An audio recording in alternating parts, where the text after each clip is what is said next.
The 1960s were an age of jukebox glow and transistor crackle, when highways stretched like dreams and every town had a song in its window.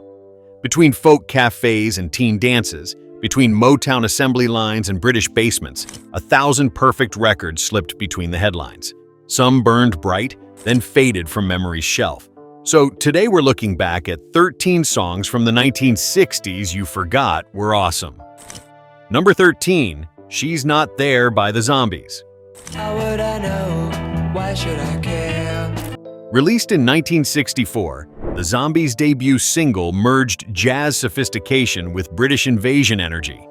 Its smoky organ riff and Colin Blunstone's haunting vocal created an atmosphere unlike anything else on the charts, setting them apart as innovators of moody, stylish pop. Her voice was soft and cool, her eyes were clear and bright. While many British groups leaned on guitar-driven punch, She's Not There thrived on understatement.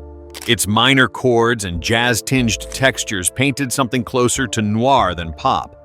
That distinction helped it succeed in both Britain and America, captivating audiences craving something darker.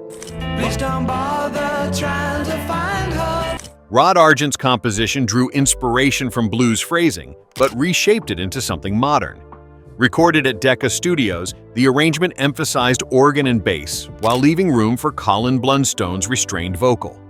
The track's subtle strength carried it into the Billboard Top 10. Well, no one told me about her. Decades later, the song still whispers its brilliance.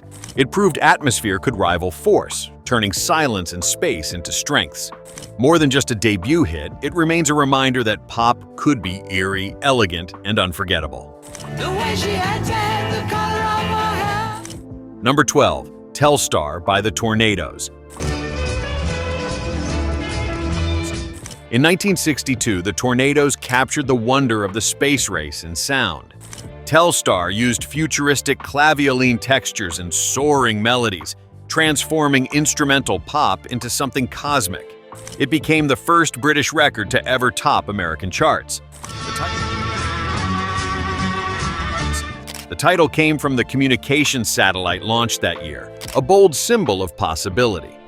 At a time when the world watched rocket launches closely, Telstar condensed that excitement into 3 minutes of melody that sounded like nothing heard before.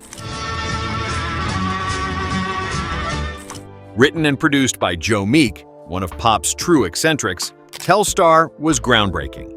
His home studio wizardry gave it an otherworldly tone, reverb, distortion, and electronic textures pushing early 60s technology. It showed that production itself could be as creative as songwriting. Today, Telstar stands as a time capsule from a more optimistic era. It reminds us how music reflects society's dreams, turning science into art. More than an instrumental hit, it remains the soundtrack to humanity's first leap into space. Number 11, Crying by Roy Orbison. Roy Orbison's Crying, released in 1961, was heartbreak made operatic. His restrained verses swelled into soaring emotion, carried by one of the most powerful voices in rock. The song redefined vulnerability, making sorrow sound both unforgettable and anthemic. When rock projected confidence, Orbison introduced fragility. Crying unfolded slowly, orchestration building until the finale exploded with emotion. It revealed heartbreak not as weakness, but as truth everyone carried, shared through melody. Audiences heard themselves in his ache, and it changed expectations. Now you're gone. Co-written with Joe Melson, the Monument Studios recording highlighted Orbison's range. Producer Fred Foster placed his voice at the center, supported by strings and harmonies echoing his pain. The arrangement gave the single symphonic sweep, bridging pop, country, and operatic drama seamlessly. I knew. Crying remains a cornerstone of Orbison's legacy, revisited through covers and duets. It endures because it voiced loneliness honestly, proving sorrow can move like joy. Few songs end with such haunting finality, leaving silence heavy after the last note. But darling, what can Number 10. Green Onions by Booker T and the MGs. Booker T and the MGs delivered pure groove with Green Onions in 1962. Its Hammond organ riff, taut guitar, and deep rhythm created a swaggering instrumental that crossed boundaries. It proved a song could speak volumes without words. Recorded at Stax Records in Memphis, the track was born from a studio jam. Booker T. Jones carried the organ, Steve Cropper's guitar snapped, Donald Duck Dunn held bass steady, and Al Jackson Jr. nailed the beat. Their chemistry created something timeless. Unlike many hits of the period, Green Onions had no lyrics. Its rhythm became the hook, sliding easily across rhythm and blues, rock, and jazz charts. The single's success gave instrumental soul a national audience and turned a studio band into stars. Its opening notes remain instantly familiar, tied to films, commercials, and endless covers. More than a single, Green Onions became a symbol of cool itself, proving music's greatest messages often live in groove rather than words. Number 9. Walk Away Renee by The Left Bank. In 1966, The Left Bank lifted teenage heartbreak with Walk Away Renee. Blending harpsichord, strings, and tender vocals, they invented baroque pop. The track carried youthful longing into a refined, almost classical frame that gave pop music new emotional depth. Written by Michael Brown about his secret crush on bassist Tom Finn's girlfriend, the song mixed confession with ornate craft. Recorded in New York, it stood apart from garage rock's rawness, preferring elegance over grit. It transformed youthful sorrow into chamber pop poetry. Its lush arrangement carried it up the charts, rare for orchestral pop in that era. Harpsichord and strings framed the heartache, while Steve Martin Caro's voice added quiet dignity. This was pop with literary weight, proving teen songs could hold sophistication. Decades later, Walk Away Renee still defines 60s balladry. It captured the innocence of first love and the devastation of losing it, wrapped in baroque beauty. It proved pop could ache and soar with graceful elegance. Number 8. The Dark End of the Street by James Carr. Where we always meet. James Carr's The Dark End of the Street, released in 1967, gave Hidden Love a haunting soundtrack. Sparse instrumentation let Carr's aching delivery bear the weight of secrecy and regret. It is soul-stripped to its most vulnerable and human. Still wait. Written by Dan Penn and Chips Moman, the song was conceived during a poker game in Memphis. Its lyrics told of a forbidden affair, two lovers bound to shadows and heartbreak. Carr's delivery gave the story devastating authenticity. We have to pay for the love. The track never climbed like Motown's polished hits, but it became a deep soul standard. Recorded at American Sound Studio, its restrained arrangement, gentle guitar, subdued rhythm, kept all focus on Carr's voice. It was pain compressed into melody. Tonight with me. Decades later, the song still resonates with Quiet Thunder. Covered by many, none matched Carr's raw intensity. The Dark End of the Street remains the ultimate confession of hidden love and its inevitable cost. Keeps coming on strong. Number 7. Different Drum by Stone Ponies featuring Linda Ronstadt. Before stardom, Linda Ronstadt made her mark with Different Drum in 1967. Rejecting traditional romance, it celebrated independence instead.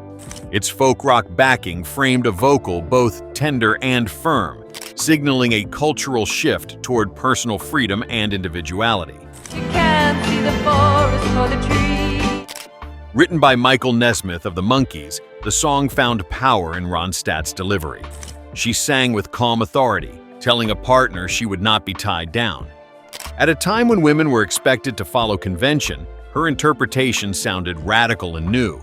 Love, only me. The recording mixed folk guitars with subtle orchestration, giving it intimacy and polish. Though released under the Stone Ponies name, Ronstadt's performance stood out as the centerpiece. The single reached national charts, securing her recognition and proving she was destined for more. Live without me. Today, Different Drum is more than a breakthrough hit. It captured the late 60s call for independence and previewed Ronstadt's fearless career. Its message still echoes. Love should never come at the expense of personal freedom. Oh, don't get me wrong, it's not that. Number 6. Can't Find My Way Home by Blind Faith. Blind Faith's short-lived brilliance produced Can't Find My Way Home in 1969. With acoustic simplicity and plaintive vocals, it captured the weary soul of the counterculture. Stripped of excess, it became a quiet anthem of disillusionment and hope. Written by Steve Winwood, the song stood apart from the supergroup's louder blues rock jams. Its minimal arrangement, acoustic guitar, light percussion, and Winwood's aching delivery made the track feel intimate and confessional. It voiced the sound of a generation searching for direction. Blind Faith, with Winwood, Eric Clapton, Ginger Baker, and Rick Gresh, lasted barely a year. Yet this song revealed tenderness hidden behind their virtuosity. Recorded at Olympic Studios in London, it reflected the era's unease, balancing resignation with flickers of faith. Though the band dissolved quickly, Can't Find My Way Home endured as their defining statement. Its honesty still resonates, proving music's greatest strength can lie in understatement. It remains a timeless ballad of vulnerability, carrying the weight of a restless age. Number 5. Crimson and Clover by Tommy James and the Shondells. Released in 1968, Crimson and Clover fused psychedelic effects with innocent romance. Tremolo guitars and hazy vocals shaped an ethereal mood, dreamy yet heartfelt. It captured the surreal beauty of young love in Technicolor, both hypnotic and timeless. Tommy James, tired of bubblegum hits like Mony Mony, turned to psychedelia. Recorded quickly with experimental tricks, especially tremolo effects, the track shimmered with a liquid texture.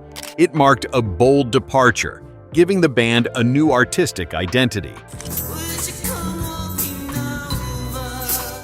The single became a surprise chart topper in early 1969. Unlike heavier psychedelic records, it balanced dreamy experimentation with melodic simplicity. Its repetition of the title phrase created a trance-like quality while staying accessible to radio listeners nationwide. Over time, Crimson and Clover came to embody the romantic side of psychedelia. Its influence still echoes in dream pop and indie sounds. More than a 60s relic, it proves experimentation can feel tender, carrying emotion through atmosphere. Number 4. Alfie by Dionne Warwick. Alfie, written by Bacharach and David, became timeless through Dionne Warwick's elegant delivery in 1966. Philosophical lyrics and lush orchestration transformed it from a film theme into a reflection on life itself. It remains a shining example of thoughtful pop craftsmanship. Though Cher and Cilla Black recorded versions first, Warwick's interpretation gave the song emotional permanence. Her phrasing balanced intimacy and grandeur, asking life's biggest questions without melodrama. It showed how pop music could carry sophistication equal to Broadway or jazz standards. Recorded in New York with full orchestration, the track featured sweeping strings and Bacharach's signature phrasing. Warwick's controlled performance floated above it all, carrying quiet conviction. Rather than selling a movie, the song transcended it, becoming a meditation listeners could return to endlessly. Alfie endures because it asks universal questions. What's it all about? What truly matters? Warwick's rendition answered with grace. Love is the answer. Few pop songs have captured philosophy so beautifully, making this performance a benchmark of elegance. Number 3. Wichita Lineman by Glen Campbell. I hear you singing in the wine. Glen Campbell's Wichita Lineman, penned by Jimmy Webb in 1968, is working-class poetry in song. With restrained orchestration and Campbell's tender guitar, it elevates ordinary labor into quiet heroism. The lineman's loneliness became universal, resonating across highways and generations. Jimmy Webb was inspired after spotting a solitary lineman high on a telephone pole in Oklahoma. The image became metaphor, duty, distance, and longing wrapped in one. Campbell's plaintive voice gave the lines dignity, bridging folk storytelling with lush country pop arrangement. Is still on the line. The recording, produced by Al DeLory, paired gentle strings with subtle electric guitar. Its melancholy tone differed from Nashville polish or Los Angeles flash. Instead, it found beauty in understatement, reflecting the unglamorous persistence of work and unspoken yearning of the heart. Wichita Lineman endures because it speaks to endurance and quiet desire. Listeners still hear themselves in its loneliness and resilience. More than a country hit, it is a timeless ballad of ordinary lives carried by extraordinary emotion. Wichita Lineman. Number 2, To Sir with Love by Lulu. Lulu's To Sir with Love from 1967 was a heartfelt farewell disguised as a pop song. Rooted in gratitude, it honored mentorship and growth. Its gentle rise to an emotional peak gave it power far beyond the film. Written by Don Black and Mark London, the ballad appeared in the Sidney Poitier film of the same name. Its lyrics expressed the bond between teacher and students, a rare theme for pop radio. Lulu's tender yet soaring vocal made it universal. The single unexpectedly climbed to number 1 in America, outshining psychedelic and rock anthems of the year. It proved sincerity, delivered with conviction, could stand beside rebellion and experimentation on the charts. Heart spoke as loudly as protest. Decades later, To Sir with Love remains an anthem of gratitude and respect. Its emotional honesty still resonates at graduations, tributes, and goodbyes. Lulu's performance ensures the song carries lasting grace and heartfelt dignity. Number 1. Waterloo Sunset by the Kinks. Ray Davies' Waterloo Sunset, released in 1967, captured London at twilight in song. Gentle guitars and wistful harmonies turned an evening into poetry. It is a love letter to place, people, and fleeting beauty, one of pop's quiet masterpieces. Davies was inspired by life near Waterloo Bridge, where strangers crossed in fading light. His lyrics turned a cityscape into something personal, describing solitude and connection with painterly strokes. Everyday details became eternal through words that honored small human moments. The production stayed understated, with soft guitars and choral backing that carried warmth instead of grandeur. While psychedelic excess ruled the charts, Waterloo Sunset proved restraint could be more powerful, offering tenderness in a culture rushing toward louder sounds. More than a hit, the song became the Kinks' defining statement. Its enduring magic lies in capturing universal beauty of ordinary evenings, reminding us that memory often shines brightest when it springs from life's quietest moments. Music has always been more than melody and rhythm. It is memory, identity, and the quiet bridge between generations. These 13 songs from the 1960s remind us of an era when every note carried possibility, whether through heartbreak, rebellion, or beauty in the everyday. They were the soundtrack of youth, the whispers of hope, and the companions of restless nights. Though decades have passed, their power endures. Each song still speaks across time, evoking the faces, streets, and feelings we once knew. Listening again, we rediscover not only the music, but pieces of ourselves left behind with it. If you enjoyed this journey back to the 60s, be sure to like this video and subscribe for more musical memories. What song took you back the most? Share in the comments. Until next time, keep the music alive.